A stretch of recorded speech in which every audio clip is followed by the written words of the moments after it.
مجھے اس کا علم نہیں ہے. میں فاروق نائک صاحب کی اسٹریٹجی کے بارے میں کچھ نہیں کہہ سکتا, پر ان کو احساس میرا خیال ہے یہ ہو گیا ہے کہ جو عبارت عدالت چاہتی ہے کہ لکھی جائے وہ لکھی نہیں جا سکتی. اور میرا بھی یہی موقف تھا اور یوسف رضا گیلانی کا بھی یہی موقف تھا. میرا ذرا موقف یوسف رضا گیلانی سے اس لیے ذرا ہٹ کے تھا کہ میں نے یہ ان کو پہلے یہ باور کرانے کی کوشش کی اپنی پارٹی کو کہ خط لکھنے میں حرج کوئی نہیں, کیونکہ استثناء مؤثر اور غیر مشروط اور مکمل ہے. لیکن جب سپریم کورٹ نے اس کو جرم ٹھہرایا تو میں نے یہ کہا کہ یہ جرم نہیں ہے خط نہ لکھنا, نہ ہی کوئی ایسا خط لکھا جا سکتا ہے جس خط سے صدر مملکت پاکستان, سربراہ مملکت پاکستان کو کسی سوئٹزرلینڈ یا کسی دیگر ملک کی عدالت کے سامنے سرنگوں کیا جائے, خواہ وہ آپ کا پسندیدہ صدر ہو یا ناپسندیدہ صدر ہو. گیلانی کو گھر بھیج دیا. اب میرا خیال ہے ان کو احساس ہو رہا ہے اور ججز کو بھی, اور یہ جو 8 دن دیے ہیں پہلے بھی ٹائم دیا ہے اور مشاورت بھی کرتے رہے ہیں چیمبر میں, عدالت سے ہٹ کے چیمبر میں مذاکرات یا مشاورت کرتے رہے, آخرکار تبادلہ خیالات ہوتا رہا ہے. میں سمجھتا ہوں کہ اگر کوئی ایک شخص اس بات پہ ونڈیکیٹ ہو رہا ہے اور وہ صحیح ثابت ہو رہا ہے تو وہ بدقسمتی سے وہ میں ہوں, کیونکہ میرے موقف پہ آج دونوں کو احساس ہو رہا ہے کہ یہ بات جو کرتا تھا یہ بات درست تھی. بیرسٹر اعتزاز صاحب, آپ ہمارے ساتھ ہی رہے گا. ہمارے ساتھ اس وقت موجود ہیں سینئر تجزیہ کار احتشام الحق صاحب. احتشام الحق صاحب, ہم آپ کو بھی خوش آمدید کہیں گے. ہمارے ساتھ بابر اعوان صاحب ماہر قانون بھی موجود ہے, بیرسٹر اعتزاز احسن بھی موجود ہیں, ہم ان سے بھی بات کریں. ہم آپ کے حوالے سے اور آپ کے تجزیوں کے حوالے سے یہ بات جاننا چاہیں گے کہ بات ہو رہی ہے خط لکھا جا سکتا ہے, لکھا جائے گا یا لکھا نہیں جائے گا. بابر اعوان صاحب موجود ہیں, آپ چاہیں ان سے بات کرنا تو اس حوالے سے تھوڑا سا ہمارے ناظرین کو بھی آگاہ کیجیے. دیکھیں 2 چیزیں, اور مختصر طور پہ میرا خیال ہے بات کر کے ڈاکٹر صاحب سے ہم بات کریں گے, وہ بہتر بات کر سکتے ہیں. قانون اور آئین جو ہے نا وہ ان سے زیادہ کون جان سکتا ہے. دیکھیں بنیادی چیز یہ کہ کل سارا دن میں سپریم کورٹ میں رہا ہوں عظمیٰ, اور آج بھی سارا دن وہاں پہ رہا ہوں. کل اور آج میں جو مجھے بڑا واضح فرق نظر آیا کہ کل جس انداز سے کورٹ جو ہے نا وہ کنسیڈ کر رہی تھی, جس انداز سے فاروق نائک صاحب کو انہوں نے کہا کہ جی ٹھیک ہے آئیں چیمبر میں بات کر لیتے ہیں, آج پھر فاروق نائک صاحب یہی چاہتے تھے کہ چیمبر میں بات کر لیں. کھوسا صاحب کی باڈی لینگویج یہ بتا رہی تھی کہ جی ٹھیک ہے ہم تیار ہیں آپ بات کر لیں, لیکن ہم نے دیکھا کہ جسٹس اعجاز افضل صاحب انہوں نے کہا نہیں ایسی کوئی بات نہیں ہو سکتی, اوپن کورٹ ہے, آپ سامنے آ کے بات کریں. اسی طرح ہم دیکھ رہے ہیں کہ تیسرے جج جو ہیں افضل چودھری صاحب, ان کا رویہ باڈی لینگویج کچھ اور نظر آ رہی تھی. اس کو لوگ انٹرپریٹ کر رہے ہیں کہ شاید کوئی اختلاف ہے. جب ایک 17 رکنی بینچ بات کرتا ہے تو کچھ اور ہوتی ہے, جب چھوٹا بینچ ہوتا ہے تو وہاں پہ اختلافات والی بات بھی آتی ہے.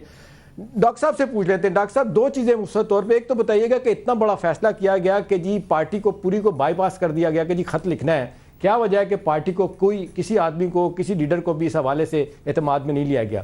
دوسرا یہ فرمائیے گا کہ یہ بار بار بتایا گیا ہمیں کہ جی مجھے یاد ہے جو پچھلا ورڈکٹ آیا تھا سپریم کورٹ نے جو بات کی تھی, انہوں نے کہا تھا اٹارنی جنرل کو کہ you will bridge we expect کہ you will bridge the gap, اور آپ آئیں گے اور یہ کسی طریقے سے مسئلے کا حل کریں گے. آج ہم نے دیکھا کہ اعجاز افضل صاحب کہتے ہیں ایسی کوئی بات نہیں ہوئی, ہم نے تو کوئی نہیں کہا. اور یہ ون ون سچویشن کے لفظ جو ہوتے ہیں اور یہ سپیس دینے والی جو بات ہوتی ہے یہ تو اخبارات کی حد تک ہوتی ہے, ہم نے تو ایسی بات نہیں کہی.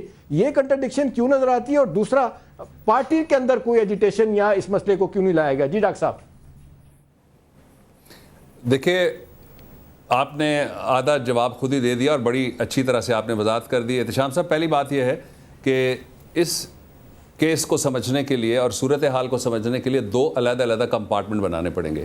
ایک پروسیڈنگ جو کورٹ کے اندر چل رہی ہے وہ, اور ایک پیپلز پارٹی کی بحیثیت لارجسٹ پولیٹیکل ڈیموکریٹک فورس ان دی کنٹری جو پوزیشن پارٹی نے لی ہوئی تھی, وہ اس پوزیشن کے اوپر 2 رائے پہلے دن سے موجود تھیں, اور ڈیموکریٹک پارٹی ہے اس کے اندر رائے موجود ہونی چاہیے, اور میجورٹی رائے پریویل کرتی ہے ہمیشہ. اس وقت جو میں بات کر رہا ہوں میں اکیلا شاید آپ کو نظر آ رہا ہوں گا, یا کوئی 2-4 اور دوست ہیں بات کر رہے ہوں گے. کل ایک ہمارے جو پی ایس سی کے چیئرمین ہیں انہوں نے بھی کسی انٹرویو میں کہا ہے کہ کارکن اس بات پہ راضی نہیں ہے کہ یہ خط لکھا جائے یا نہ لکھا جائے. اس کی جو لیگو کانسٹیٹیوشنل پوزیشن ہے that has already been set at rest, وہ بات تو ختم ہوگی, وہ چیپٹر جو ہے وہ بند ہو گیا. اب ایک پیراگراف نمبر 178 جس کا تذکرہ میں نے آپ کے ساتھ کیا وہ سپریم کورٹ کے سامنے ہے. وہاں جا کے ایک سمرسالٹ ہوئی. اور وہ پوزیشن جو پارٹی کے اندر لی گئی تھی اس پوزیشن کو تبدیل کر دیا گیا. پارٹی کے کس فورم پہ یہ فیصلہ ہوا میرے علم میں کچھ نہیں ہے. جن لوگوں سے میری بات ہوتی ہے یا آج بھی ابھی تھوڑی دیر پہلے بھی کچھ دوست آئے ہوئے تھے ان سے جو بات ہوئی ان کے علم میں بھی خاصے ذمہ دار لوگ ہیں, کوئی ایسی بات نہیں ہے. اس لیے ایک گمان غالب ہے اور اس بات کا قوی امکان ہے کہ یہ وزیروں کے ایک گروپ کے اندر یہ فیصلہ کیا گیا جس کو کوئی چھوٹی موٹی کمیٹی کہا جا سکتا ہے, اور government committee. I will not call it a party committee, اس لیے کہ پارٹی کمیٹی اگر بنانی ہو تو اس میں پارٹی کمیٹی فارم کرے گی اور بڑے سینئر عہدیدار موجود ہیں, وہ سارے وہاں پہ موجود ہوں گے.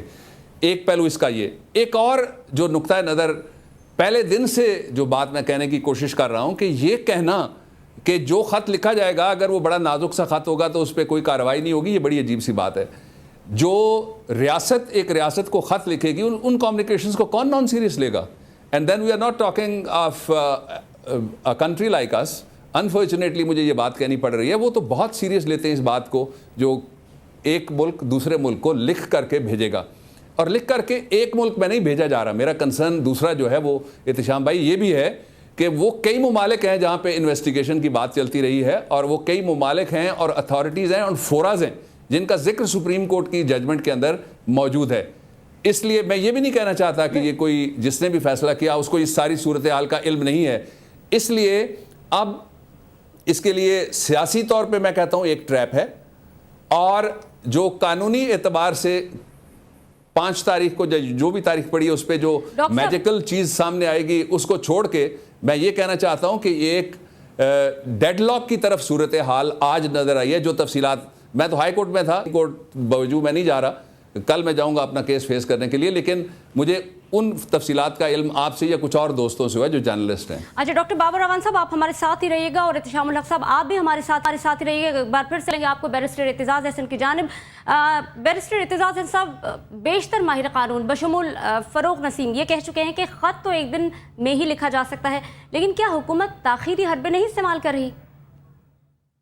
دیکھیں ایک دن میں لکھا نہیں جا سکتا, خط تو لکھا ہی نہیں جا سکتا.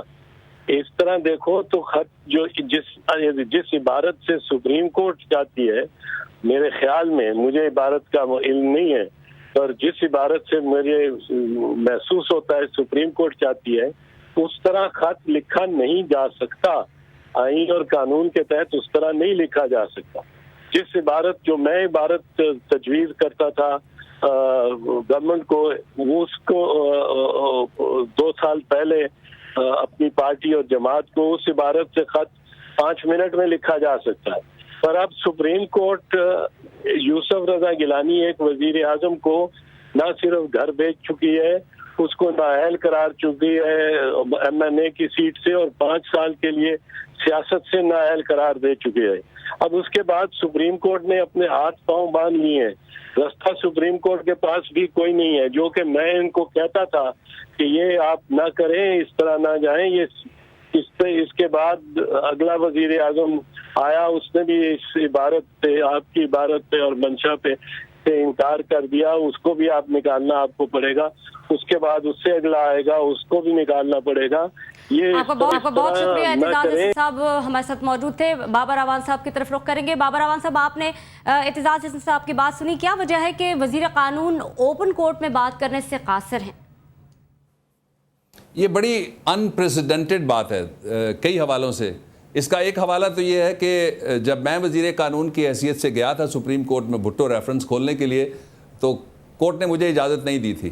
اب نہ صرف یہ پیش ہو رہے ہیں بلکہ میٹنگز بھی ہو رہی ہیں, جو سائیڈ لائنز کی میٹنگز تو ہم نے سنی ہوئی تھی کہ سفارتی آداب کے مطابق ہوتی ہیں, لیکن چیمبر کی میٹنگ یہ پہلی دفعہ ہوئی ہے. لیکن اگر کوئی مقصد پورا ہوتا ہے, قومی مقصد جس کو میں کہتا ہوں, ذاتی مقاصد کسی کے بھی نہیں اور پرسنل اینڈ کسی بھی نہیں اور موٹیوز کسی کے بھی نہیں, تو وہاں تو ایک گنجائش ہوتی ہے. لیکن عدالتی نظام کے لیے یہ بڑی اجنبی بات ہے جو اب ہو رہی ہے. اب جو غور کرنے والی بات یہ ہے کہ پہلا اس کا نقطہ یہ ہے کہ کیا وہ سارے لوگ جنہوں نے ٹی وی پہ ببانگے دہل کہا اور کروڑوں کارکنوں کو, پاکستان کے عوام کو, ساری دنیا کو بتایا کہ یہ شہید بھٹو اور شہید بی بی کے مزاروں کا ٹرائل ہوگا, اب وہ کیا جواب دیں گے اپنی قوم کو, پبلک اوپینین کو کیا جواب دیں گے, اور اپنے کارکنوں کو, اور آنے والے انتخابات میں جب یہ بات ان کے سامنے رکھی جائے گی تو وہ کیا جواب دیں گے. ایک پہلو یہ ہے بہت امپورٹنٹ ہے. یہ کوئی مذاق نہیں ہے پاکستان کی سب سے بڑی سیاسی جماعت کے سب سے بڑے عہدیدار کے حوالے سے اور اس کے بانیان. ایک بات میں بڑے کلیئرلی کہنا چاہتا ہوں قوم کے سامنے کہ جو پیپلز پارٹی کے ووٹ ہیں وہ 2 شہیدوں کے مزاروں کے ووٹ ہیں, وہ کسی اور کے ووٹ نہیں ہیں. باقی تو مسافرت کا سفر ہے سب کا جو سیاست میں چلتا رہتا ہے, کبھی اونچ نیچ بھی آتی ہے اور کبھی لوگ ادھر بھی چلے جاتے ہیں ادھر بھی چلے جاتے ہیں. مجھے کسی سے کوئی تعرض نہیں ہے اس بات پہ. جو ایک لیگل انسٹیٹیوشنل پوزیشن میری پہلے دن سے رہی ہے کہ کسی قیمت کے اوپر بھی جو کانسٹیٹیوشن میں لکھا ہوا اس کو تبدیل نہیں کیا جا سکتا. اس کو تبدیل کرنے کا ایک راستہ ہے, وہ آئین میں ہی لکھا ہوا ہے. لیکن میں اب جو آپ کو میری آواز آ رہی ہے؟ جی ڈاکٹر صاحب بالکل ہم آپ کی آواز سنیں, ہم آپ کی ماہرانہ اور قانونی رائے سے مستفید بھی ہو رہے ہیں. مزید بھی آپ سے اس حوالے سے بات کرتے رہیں گے. آپ کا بہت شکریہ ادا کریں گے. ماہر قانون ڈاکٹر بابر اعوان ہمارے ساتھ تھے اور سینئر تجزیہ کار احتشام الحق صاحب, آپ کا بھی بے حد شکریہ. اس سے پہلے ہم نے بات کی تھی بیرسٹر اعتزاز احسن کی. آپ تینوں حضرات کا بے حد شکریہ.